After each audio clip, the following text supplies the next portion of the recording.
Bendiciones, buenas noches. Daros las gracias a cada uno de los espectadores que una vez más estáis siguiéndonos a través de nuestro canal en YouTube, Canal Salvación Online Oficial.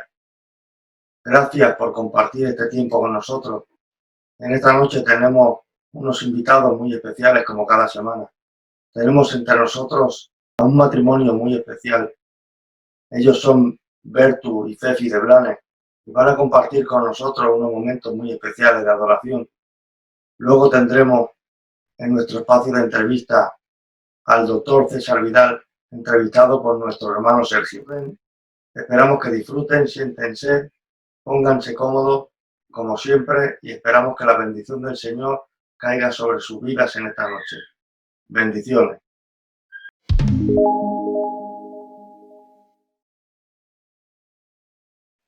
Bueno, tal y como os decía antes, en nuestro espacio de entrevista tenemos entre nosotros a nuestros hermanos Bertu y Cefi de Blanes.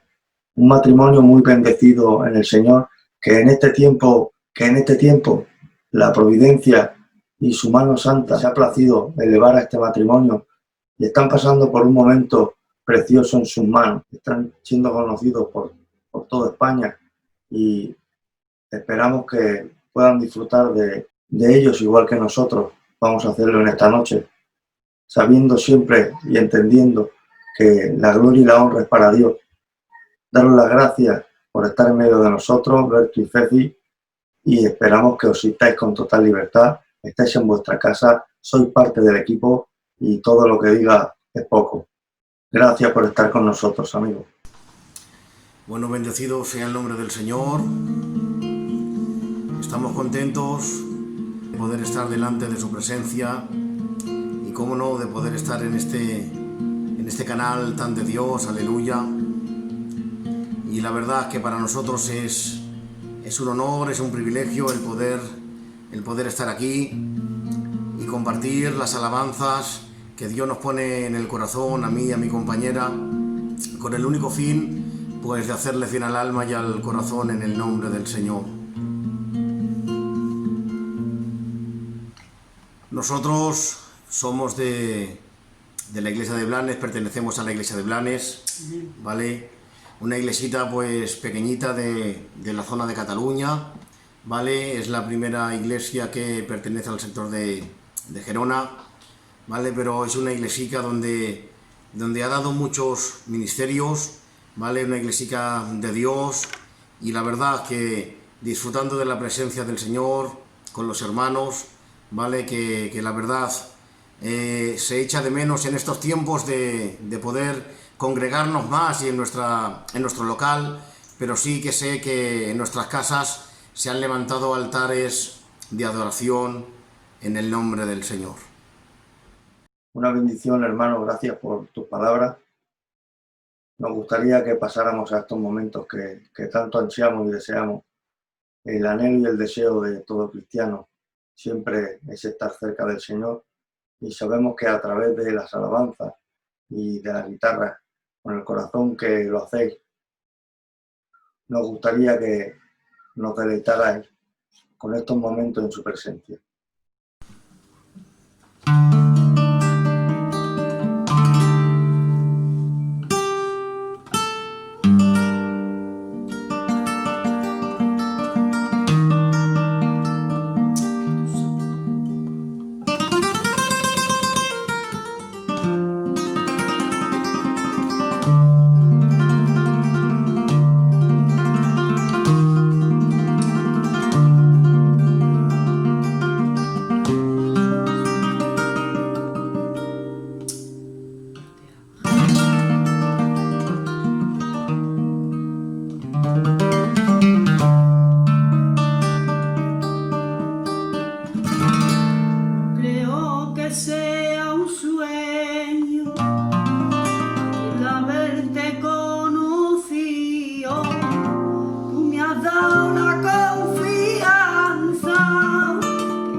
pronunciarlo, la boca se me llena de dulzura, de amor y de ternura, de besos y aromas, alirio, flor y canela. Quisiera ser la rosa de tu jardín y tú ser mi jardinero, el que cuidará de mí, para darte la fragancia que buscas de mí. Quisiera ser la rosa de tu jardín y tú ser mi jardinero, el que cuidará de mí, para darte la fragancia que buscas de mí. Quisiera ser la rosa de tu jardín y tú ser mi jardinero, el que cuidará de mí, para darte la fragancia que buscas de mí. Oh, te amo, Jesús, eres grande, papá, Alabanzas a tu nombre, Jehová. te amo, Dios mío. Tú eres el único digno de alabanza y de adoración, Dios mío. Te alaba mi alma, Jesús. Alabanzas a tu nombre. Grandes son tus maravillas, Padre. Grandes son tus maravillas. Tu grandeza incomparable, Padre. Por las cosas de esta vida. Grandes son tus maravillas, Padre. Grandes son tus maravillas. Tu grandeza incomparable, Padre. Por las cosas de esta vida, porque merece la pena, merece la pena que sigas luchando hasta llegar a la meta, porque merece la pena, merece la pena que sigas luchando hasta llegar a la meta.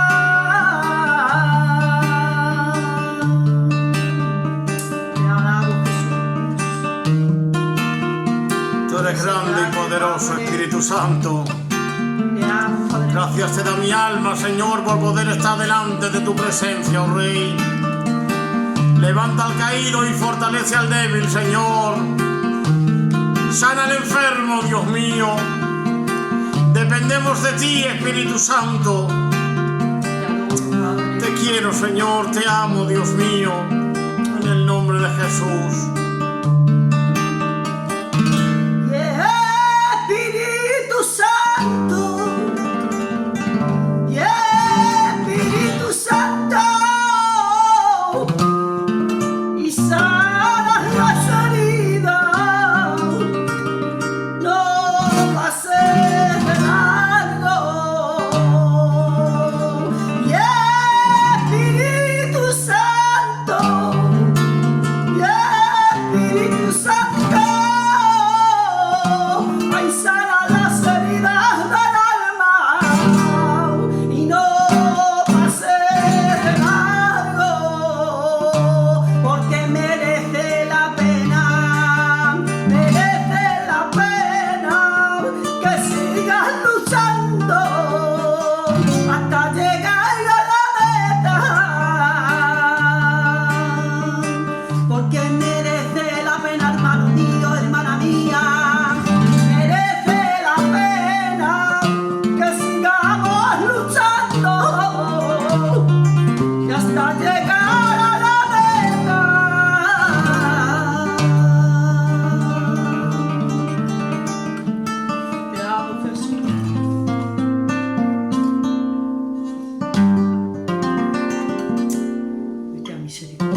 Todo es para darte la gloria y la honra a ti, Jesús.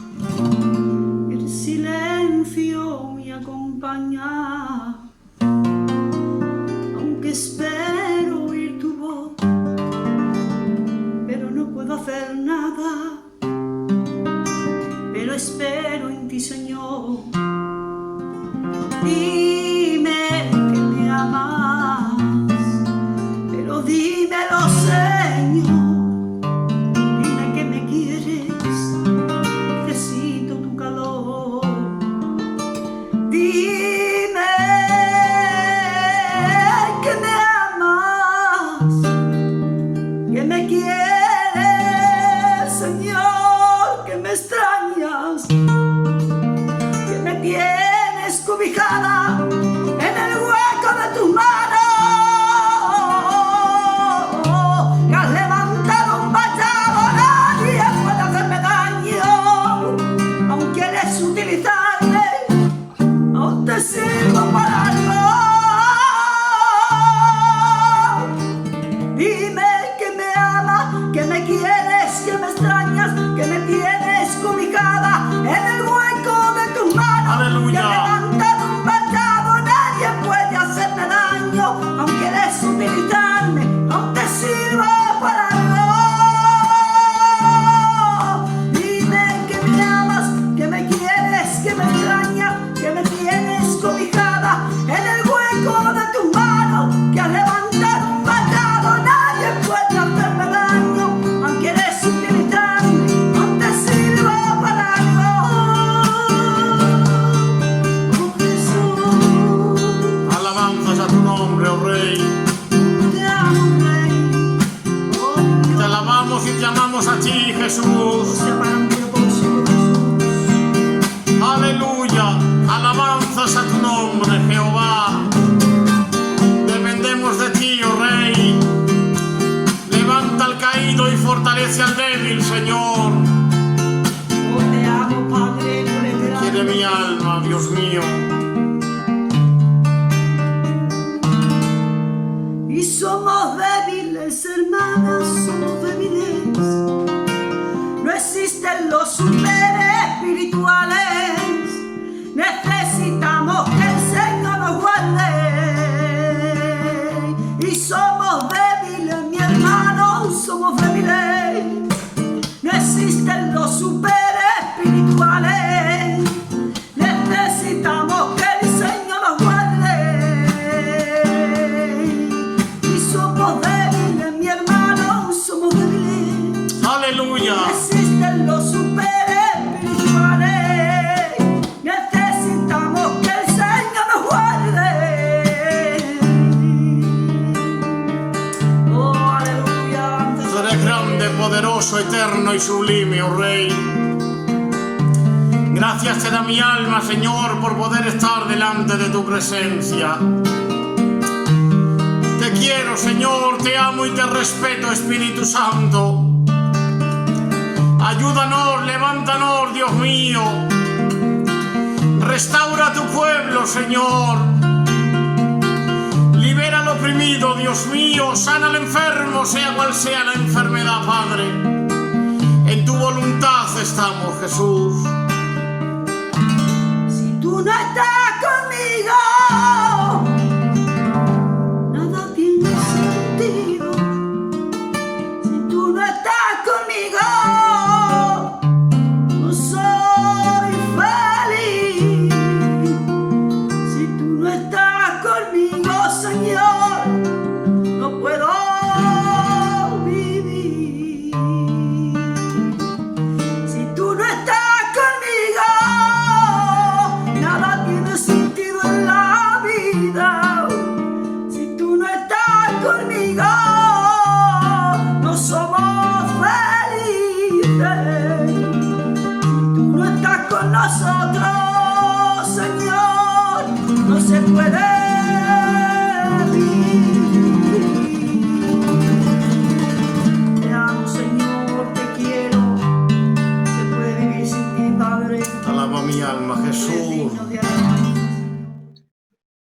Muchas gracias, Berto y Fefi, por compartir este tiempo tan bendecido con nosotros.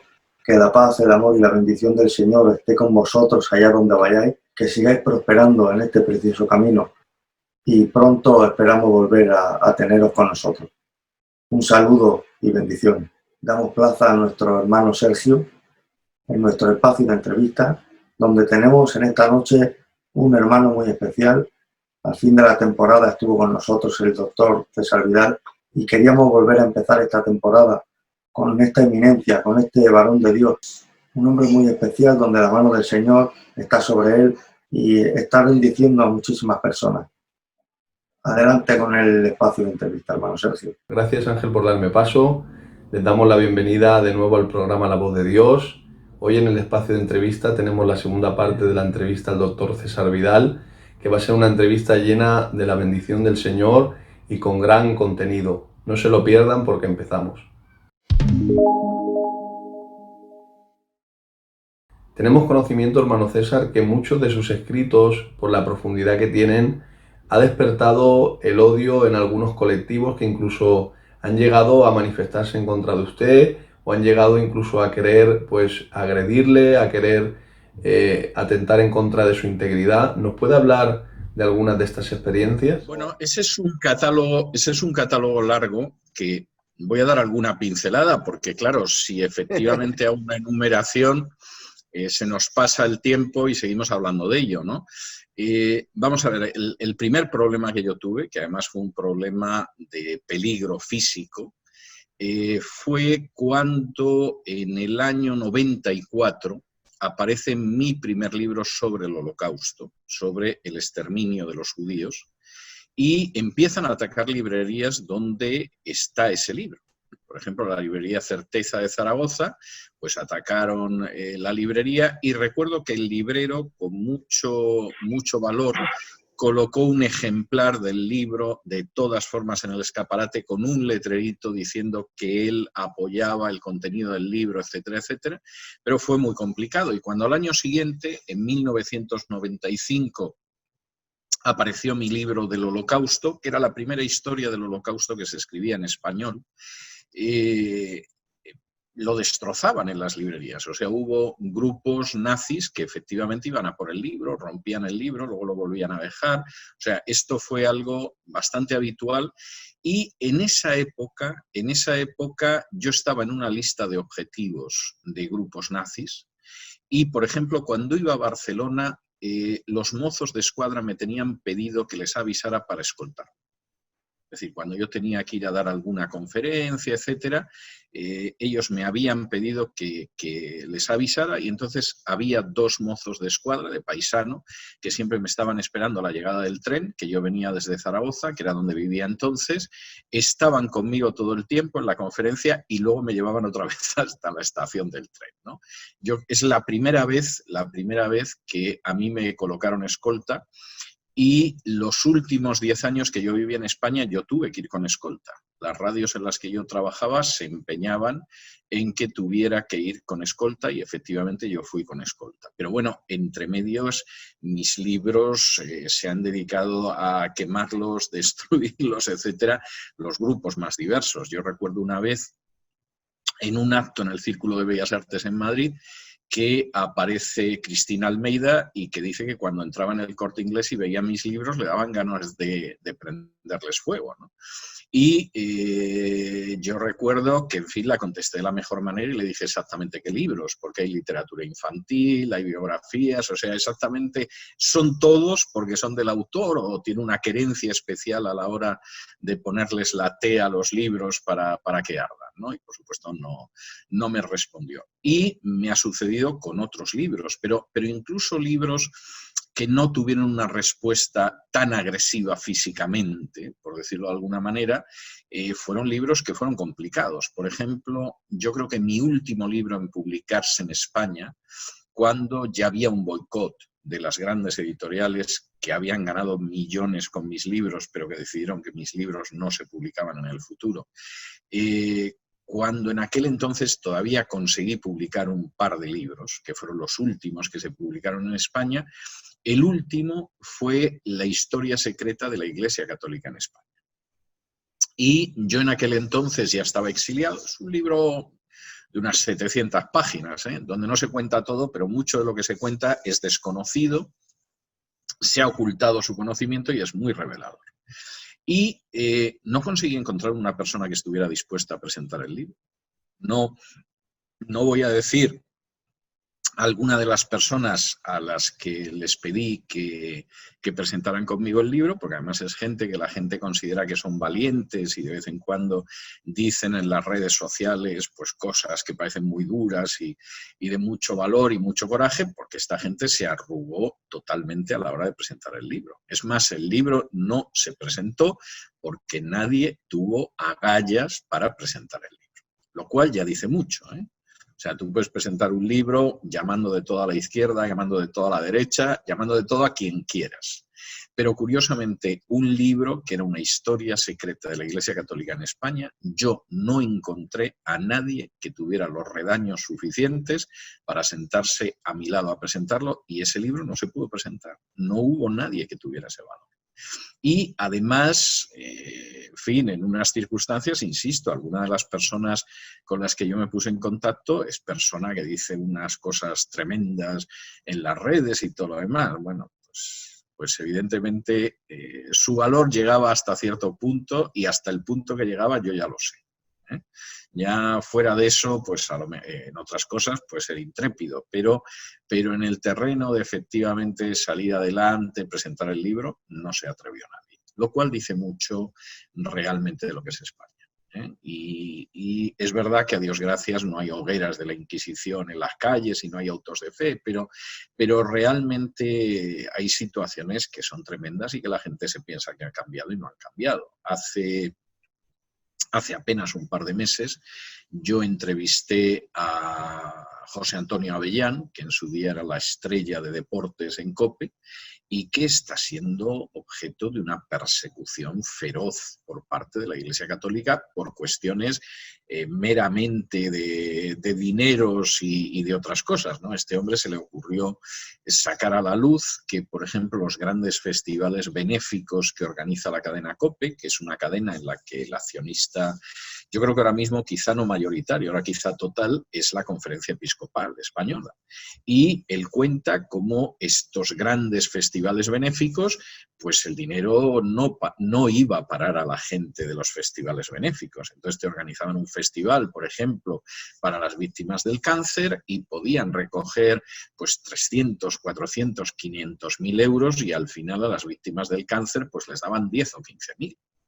Y el resto, adivínelo Vargas dónde fue a parar, ¿no? Y por supuesto a este hombre le han declarado la guerra, le llevan haciendo la vida imposible hace años, y en esa entrevista él contaba, en otra anterior, él contaba cómo incluso supuestamente autoridades de la cadena COPE contrataron a un sicario para que lo matara, y daban nombres y todo lo demás, y no han salido a desmentir. Entonces, cuando te mueves en ciertos terrenos, o te adaptas, que es lo que hace generalmente la gente, o sea, no lo quiero ver, no quiero saber, o me entero y le saco un beneficio, o realmente corres peligros que son peligros muy serios y que se supone que en una sociedad a estas alturas de la historia no deberían darse, pero se dan. Los últimos 10 años que yo viví en España, prácticamente 10 años, 9 años y pico, fueron años que yo tuve que vivir con un escolta, con un guardaespaldas, 24 horas al día. Me parece impresionante que en el siglo en el que vivimos y los tiempos que corren, todavía uno no pueda expresar con libertad lo que uno piensa. Y sabemos que en el 2013 acontece algo en su vida que de alguna manera marca su trayectoria. ¿Nos puede hablar de lo que pasó en el 2013? Un poco antes de que acabara la temporada, pocas semanas antes de que acabara la temporada, yo envío una carta al presidente de la cadena de radio en la que yo estaba entonces, que es Es Radio, una carta larga, de 20 folios, en la que le digo, mira, aquí hay que cambiar estas cosas. Y si no se cambian estas cosas, yo me voy. Tampoco es que lo planteara como un ultimátum, pero vamos, era como para empezar a hablar sobre esto. Él, que era entonces presidente, y yo creo que lo sigue siendo ahora, no se molestó en responderme. Es decir, yo había hablado con él en persona unos días antes, pero ya no he vuelto a hablar con él en estos más de 7 años. No he tenido comunicación suya en más de estos 7 años y, por supuesto, no me respondió nada en absoluto. Me dio la callada por respuesta. Entonces, el último día, yo me despido de mis oyentes y decido al día siguiente venirme para Estados Unidos sin saber lo que iba a hacer.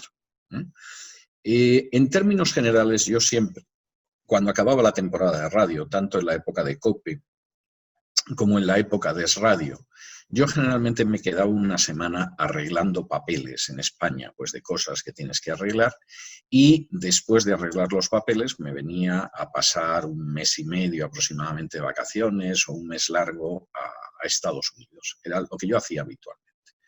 Pero me habían dado tan mala vida durante la temporada esa que terminaba y la anterior, que, por cierto, mala vida que ha sido descrita en un libro que se titula La Gran Traición, escrito por Enrique de Diego, que es un libro que en las listas de Amazon durante mucho tiempo ha estado el número 1 en distintas categorías, y donde él cuenta muy bien lo que fue mi trayectoria de los últimos años en Es Radio. De hecho, yo no sé cuáles han sido sus fuentes, pero yo mismo me he enterado de cosas que no sabía leyendo el libro. O sea, el trabajo de investigación ha sido absolutamente exhaustivo, riguroso, profundo.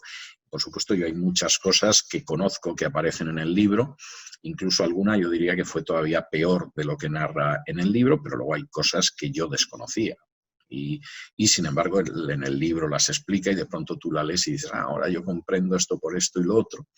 Pero bueno, yo el caso es que me habían dado tan mala vida que no tenía ganas de quedarme un día más en España. Lo que quería era empezar mis vacaciones cuanto antes y al día siguiente yo me vengo para Estados Unidos. El día siguiente, que era sábado, yo ya me subí al avión y me vine para Estados Unidos sin ningún plan. Es decir, yo no sabía si me iba a quedar un año sabático en Estados Unidos, si me quedaba unos meses largos de vacaciones y luego regresaba y veía si había ofertas de empleo, que por cierto en esas semanas tuve hasta 6 ofertas de empleo para regresar a la radio. O sea, realmente yo no sabía lo que iba a hacer. Yo pedí la dirección del señor, pero no sabía lo que iba a hacer. Cuando yo estoy entrando en mi dormitorio, es decir, yo acabo de llegar del aeropuerto y entonces entro en mi dormitorio con la maleta de cabina y la bolsa de viaje que sigo usando todavía. En ese momento suena el teléfono europeo. Yo entonces ya tenía un teléfono americano, un teléfono europeo para España, que era este iPhone. Veo que suena el teléfono. Eso debía de ser aproximadamente sobre las 12 de la noche, hora española. Es una hora un poco intempestiva para llamar, ¿no? Para recibir llamadas aquí con 6 horas de diferencia, bueno, pues es media tarde, ¿no? Pero lo vi, reconocí el teléfono de la persona y entonces cojo el teléfono y digo, bueno, ¿en qué te puedo servir? Les cuelgo y esta persona me dice, César, ¿dónde estás ahora? Mira, me pillas entrando en mi casa en Estados Unidos. Dice, bueno, gracias a Dios, qué alivio, qué peso me quitas de encima, que estás en Estados Unidos. Mira, César, te tengo que contar algo que es muy importante, pero por favor no te asustes, siéntate para lo que te tengo que contar.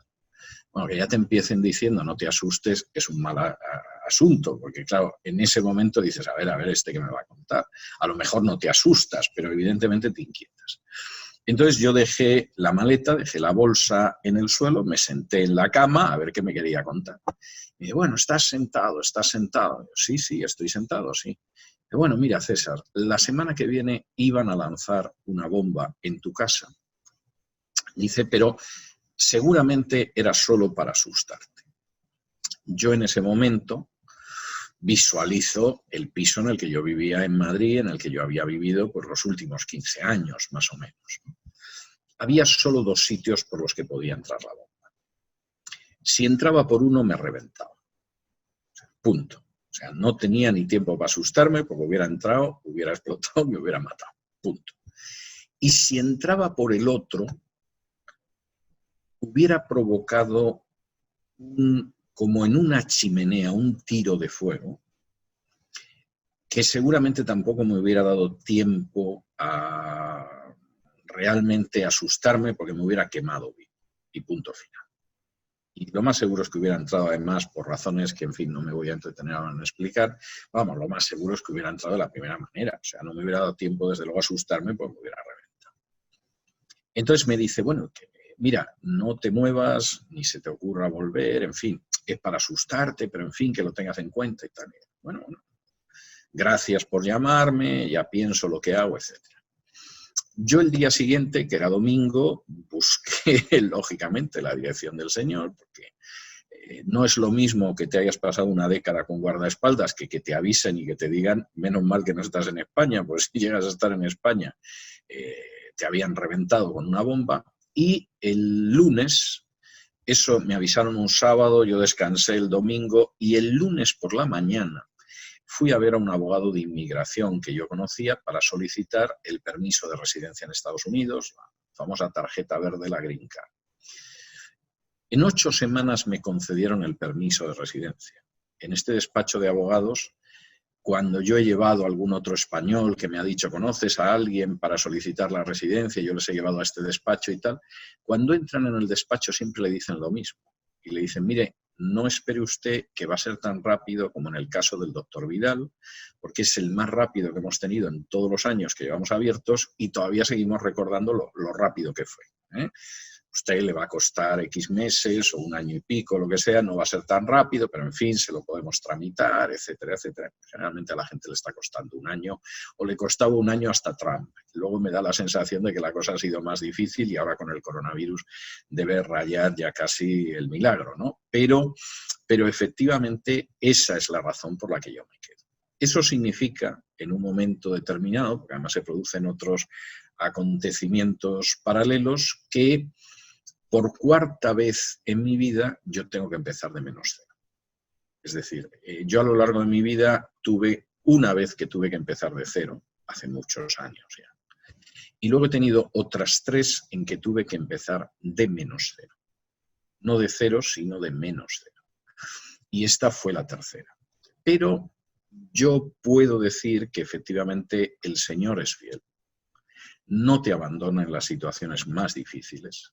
Sabes que puedes contar con Él y te va a ayudar a salir por los caminos que ni se te han pasado por la cabeza, porque evidentemente mi experiencia aquí no se parece a nada que yo hubiera podido pensar ese día de mediados de julio de hace ya algo más de 7 años. Sí te puedo contar, por terminar esta respuesta, sí te puedo contar que una tarde yo salí a pasear alrededor de casa, a pesar de que hacía un calor tremendo, pero de eso que decides salir a pasear. Y yo iba con la vista baja, de esas veces que vas pensando y dices, bueno, ¿qué voy a hacer? O sea, no tengo medios, no tengo trabajo. Descubres, como suele ser muy habitual, que la gente que se ha presentado como amiga tuya y que en su día tú les has hecho favores, ahora no se acuerdan de ti. Es más, si les comentas la situación en la que están, te escuchan como el que oye llover y se despiden de ti, buenas tardes, pero por supuesto nadie, absolutamente nadie te echa una mano. Y entonces dices, bueno, yo realmente no sé lo que voy a hacer. Y recuerdo que mientras iba yo pensando en esto, y iba con la cabeza agachada, supongo que abrumado por el panorama que había, de pronto veo un gorrioncillo muerto en el suelo. Yo me imagino que con el calor que hacía, el pobre animalillo ya no pudo aguantar el horno que es esta ciudad en el verano y el pobrecillo se había muerto y había caído al suelo. Y cuando veo el gorrioncillo, yo recuerdo el texto famoso de ni uno solo de estos cae sin que sea la voluntad de mi Padre. Y entonces yo dije, bueno, mira, Señor, si yo he tenido que terminar aquí en estas condiciones, descubriendo que hay una serie de amigos que no lo son. Es más, alguno, si puede, te va a robar además, etcétera, etcétera. Esto está dentro de tus propósitos y evidentemente esto va a ser para bien, como dice Romanos 8, que aquellos que aman al Señor, todas las cosas les ayudan para bien. Y yo tengo que decir que de manera creciente, pero sobre todo los 3 últimos años ha sido algo que me atrevería a calificar de espectacular. He podido ver la mano del Señor actuando en mi vida y realmente siendo extraordinariamente fiel y abriendo terrenos que a pesar de lo conocido que yo pudiera ser en España y el alcance social que pudiera tener, etcétera, bueno, eso es algo minúsculo, es pequeño, es raquítico con la situación que yo llevo viviendo los últimos años en este país. Gloria al Señor. Me río porque una vez más veo la mano del Señor, cómo ha guardado su vida, y veo la providencia de Dios en usted, que como bien decía, ahora su vida es mucho más bendecida que cuando vivía en España. Y es que el Señor siempre supera nuestras expectativas. Me gustaría ahora, hermano César, que nos hablara acerca de la Misión Evangélica Filadelfia, a la cual pertenecemos, que sabemos que usted ha tenido algún trato. Sí, y de hecho cuando yo estaba relatando mis primeros pasos como creyente y mencioné cómo la novia de Miguel Ángel Fernández. estuvo congregándose en una iglesia de Filadelfia, yo creo que la primera vez que yo me subí al púlpito fue en una iglesia de Filadelfia. Qué bien. Es decir, yo no sé si había predicado todavía en mi iglesia. A lo mejor había predicado alguna vez, pero yo creo que no. Y yo creo que la primera vez que yo me subí al púlpito fue en un culto de la iglesia de Filadelfia, porque ocasionalmente Miguel Ángel y yo algunas veces íbamos a una congregación que había cerca de la nuestra, que estaba en Entrevías, y en una de estas ocasiones, la primera o la segunda, a mí me invitaron a que predicara en ese momento y estuve predicando. Y prediqué, ahora hace muchos años ya, pero prediqué varias veces en iglesias de la iglesia de Filadelfia, y de hecho era habitual que cuando yo las visitaba siempre me pedían que subiera al púlpito. O sea que sí, conozco muy bien la denominación desde el mismo año que me convertí, y hubo una época en que tenía una relación bastante más corriente, ¿no? Me acuerdo que incluso el pastor de esta iglesia que yo visité por primera vez y que fue la primera vez que yo me subí al púlpito, le llamaban Bulele. No sé si él seguirá viviendo. Estoy hablando de hace 43 años, ¿eh? Y es posible que esté con el Señor porque ya era una persona de edad en aquel entonces, ¿no? Pero recuerdo, por ejemplo, a este hermano, y luego tuve relaciones con hermanos de las iglesias Filadelfia después. Sí, conozco bien la denominación. César, estamos finalizando la entrevista y nos gustaría que enviaras un mensaje para todas esas personas que no tienen al Señor, o aquellas personas que se alejaron de los caminos del Señor. Nos gustaría que dedicaras unos momentos para enviar una palabra que alcance sus corazones.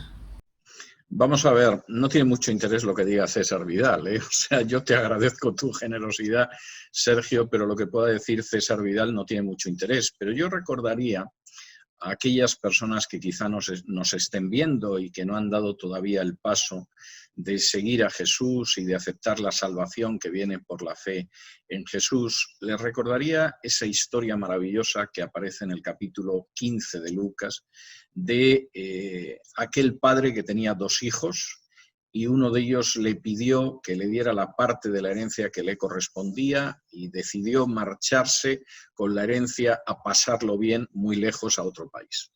Y como sucede con toda la gente que llega a un país y llega con dinero y está dispuesto a invitar a la gente, pues evidentemente tenía muchos amigos. Si bajas de una patera, hombre, a lo mejor te atienden los que cobran subvenciones del Estado para atender a los que vienen en patera, pero vamos, no es el tipo de gente bien acogida. Ahora, si eres un jeque árabe y llegas a Marbella y das unas fiestas maravillosas, la gente está encantada. Y este muchacho durante una temporada de su vida fue enormemente popular. Pero vino una crisis económica, había gastado sin ton ni son y se había quedado sin dinero. Y ya a la hora de recibir extranjeros en cualquier país, en cualquier momento de la historia, la gente con dinero es bien recibida, la gente que no tiene dinero molesta. Pero si además hay una crisis económica, es peor. Porque efectivamente lo que sucede es que tú vienes a quitar el puesto de trabajo de uno de los nuestros que se ha quedado sin trabajo, y este chico se quedó absolutamente en el aire.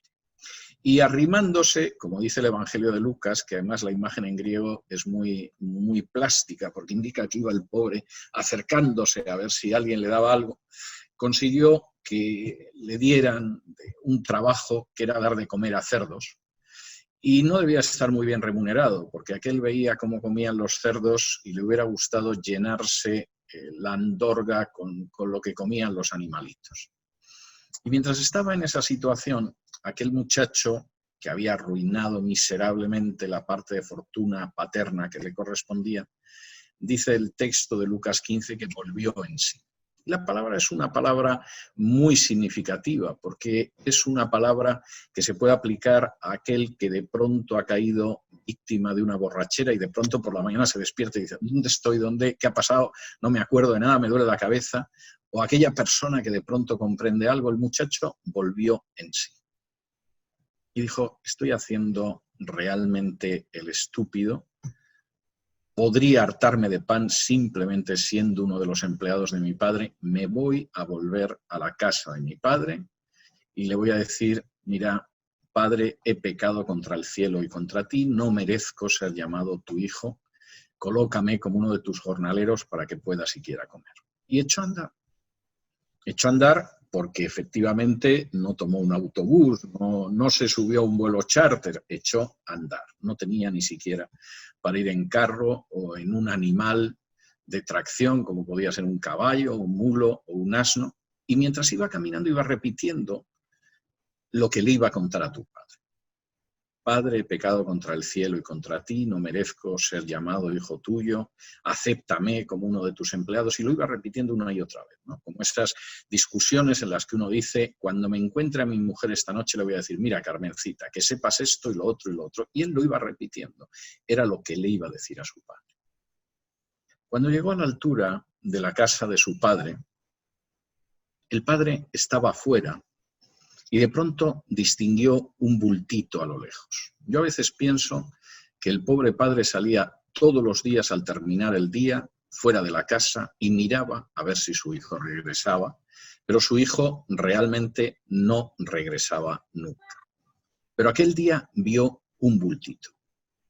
Y a medida que el bultito iba tomando una forma más definida, se dio cuenta de que era su hijo y cuando vio que era su hijo, salió corriendo hacia su hijo, lo abrazó y el hijo empezó a decir la historia de padre pecado, pero el padre no le dejó acabar la historia. Uno lee ese capítulo 15 de Lucas y se da cuenta de que el muchacho empieza, pero el padre no le deja que le suelte toda la historia, lo abraza, lo recibe como su hijo, decide matar a un becerro para celebrar un banquete y absolutamente por pura gracia, por amor, misericordiosamente recibe a su hijo porque estaba muerto y ahora mismo había vuelto a la vida.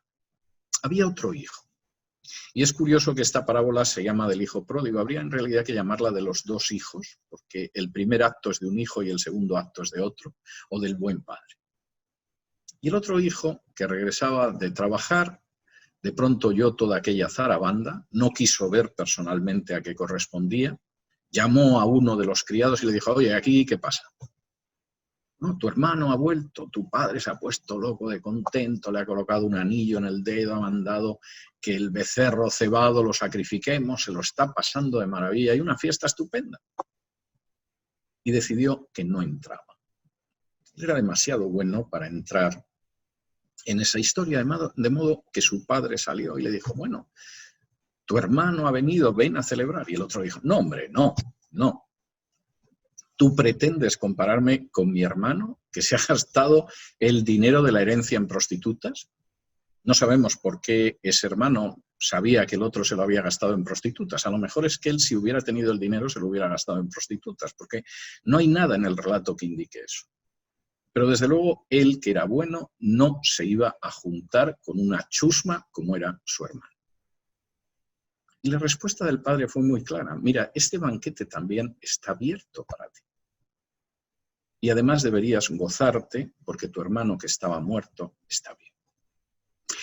Tú que ahora me estás escuchando, me estás viendo, puede que te agrupes en uno de los dos casos, en el que entra o en el que se queda fuera del banquete con Dios. Si efectivamente en tu corazón ha surgido un sentimiento, como el sentimiento de ese hijo loco que malbarató su herencia y que tuvo que regresar a su padre, si efectivamente tú reconoces que tu vida es una vida en muchos aspectos desperdiciada, malbaratada, malgastada, perdida, y quieres acogerte al amor de Dios que se ha manifestado en Jesús, las puertas de ese banquete están abiertas ahora mismo para ti. Si por el contrario piensas que eres tan bueno, tan absolutamente decente, tan honrado, tan superior moralmente a cualquiera de los que se acercan pidiendo perdón a Dios, pues primero estás equivocado, pero además te vas a quedar fuera del banquete. Porque en el gran banquete que Dios ofrece a través de Jesús, no entran aquellos que creen que son buenos, que son superiores, que espiritualmente están por encima, que tienen una elevación religiosa. Entran aquellos que reconocen la verdad, que todos nosotros somos pecadores, que todos nosotros no podemos alcanzar la gloria de Dios, que ninguno de nosotros puede comprar su salvación, y que lo único que podemos hacer para entrar en el banquete es arrojarnos a los pies de Dios, pedirle perdón y aceptar el sacrificio de Cristo por fe. Y si no lo has hecho, yo quiero invitarte hoy a que lo hagas, a que reconozcas llevándote la mano al corazón que eres pecador y que por supuesto por tus medios no podrías jamás ser salvo. Que reconozcas que efectivamente una y otra vez has actuado en contra de los mandamientos de Dios. Y que reconozcas también que solo el amor de Dios te puede permitir entrar en el banquete de la salvación, porque Cristo murió en tu lugar para que tú puedas recibir el perdón a través de la fe. Y si es así, y así lo ves, no pierdas un día más, porque como dejó escrito Pablo, hoy es el día de la salvación, si efectivamente la quieres recibir. Gloria a Dios, un pasaje que no deja de hacernos bien cada vez que lo escuchamos, donde vemos el reflejo del amor del Padre hacia aquellos hijos que vienen a casa reconociendo que sin Dios no se puede vivir. Él, en esta noche, te envía un mensaje de restauración, un mensaje de esperanza, y Dios quiera que si hay alguna persona que por medio del mensaje ha sentido el deseo de acercarse al Señor, que en esta noche tome la decisión que cambiará su vida para siempre. Le doy gracias, César, en nombre de todo el equipo del programa Salvación Online, por haber tenido el privilegio de poder estar compartiendo este programa con usted, y esperamos pronto de nuevo tenerle con nosotros. Un abrazo y que el Señor le siga bendiciendo como Él lo hace. Para finalizar el programa, recordarles el teléfono, que es el 658 1045 15. Para cualquier petición de oración o cualquier persona que tenga necesidad, no duden en ponerse en contacto con nosotros. Recordarles que se registren a la red social cristiana www.salvaciononline.com y que se suscriban al canal de YouTube Salvación Online. Dios les bendiga mucho, gracias por estar con nosotros y nos vemos la semana que viene.